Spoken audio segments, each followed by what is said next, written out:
ഇനിയിപ്പോൾ പാതി ആടെ കൊടുക്കണ്ടേ? ഇനി ധനത്തിൻ്റെ വർത്താൻ ആടക്കാക്കണം. ഓനാന്നെങ്കിൽ ഭയങ്കര നാവുകയെന്ന് പറയും. എക്സിറ്റ് പോളിന്റെ ഫലങ്ങൾ വന്നിരിക്കുന്നു. BJP വീണ്ടും അധികാരത്തിൽ വരുമെന്നാണ് ഫലങ്ങൾ. എങ്ങനെയാണ് അങ്ങനെ എക്സിറ്റ് പോളിൽ വന്നിട്ടും റിസൾട്ട് മാറി വന്ന റിസൾട്ടുകൾ ഉണ്ടായ കാലഘട്ടവും ഉണ്ടായിട്ടുണ്ട് നമ്മുടെ മുമ്പിൽ. ഇതിപ്പോൾ ഓരോ പത്രമാധ്യമങ്ങളും അവരുടെ ഹിതത്തിനനുസരിച്ചിട്ടുള്ള അവരുടെ ഒരു കൺക്ലൂഷനാണ്. അത് ശരിയാവണമെന്നൊന്നുമില്ല.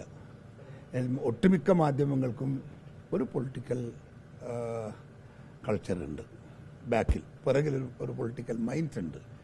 പലപ്പോഴും അതിനനുസരിച്ചായിരിക്കും ഈ പറയുന്ന ഫലങ്ങൾ വരാറ്. അതുകൊണ്ട് 100% സത്യസന്ധമാണ് ഈ ഫലങ്ങൾ എന്ന് ഞാൻ വിശ്വസിക്കുന്നുമില്ല. ഇതുപോലെ തന്നെ റിസൾട്ട് പ്രഖ്യാപിച്ച 2-3-4 ഇലക്ഷൻ നിങ്ങൾ പിറകോട്ടൊന്ന് പരിശോധിക്കൂ, അതൊന്നും യാഥാർത്ഥ്യമായിരുന്നില്ല. അപ്പോൾ അതൊരു സത്യമാവണമെന്നൊന്നുമില്ല. അത് ഓരോ ആളുടെ കൺസെപ്റ്റാണ്. അതെ, ആണ് ഞങ്ങൾ പറഞ്ഞു. ഞങ്ങൾ 20 പറഞ്ഞു, ഇപ്പോൾ അവർ 18 പറയുന്നുണ്ട്. ഇപ്പോഴും ഞാൻ വിശ്വസിക്കുന്നു 20-20 ഞങ്ങളുടെ കയ്യിലുണ്ട് എന്നാണ്. ഒരിക്കലും തോൽക്കില്ല, ഒരു സാധ്യതയില്ല. BJP ജനങ്ങൾ മനസ്സാ വാച കർമ്മണ സ്വീകരിച്ചിട്ടില്ല കേരളത്തിൽ. അതുകൊണ്ട് തന്നെ ഒരു കാരണവശാലും BJPക്ക് എൻട്രി ഇവിടെ കിട്ടില്ല. ആക്കാൻ ശ്രമിച്ചിട്ടുണ്ട് ഞങ്ങൾ.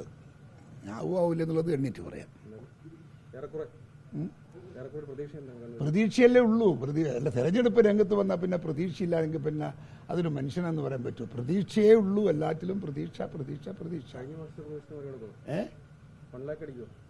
അതെല്ലാം ചിലപ്പോൾ അതിൽ കൂടിപ്പോയാലും എന്ത് ചെയ്യും?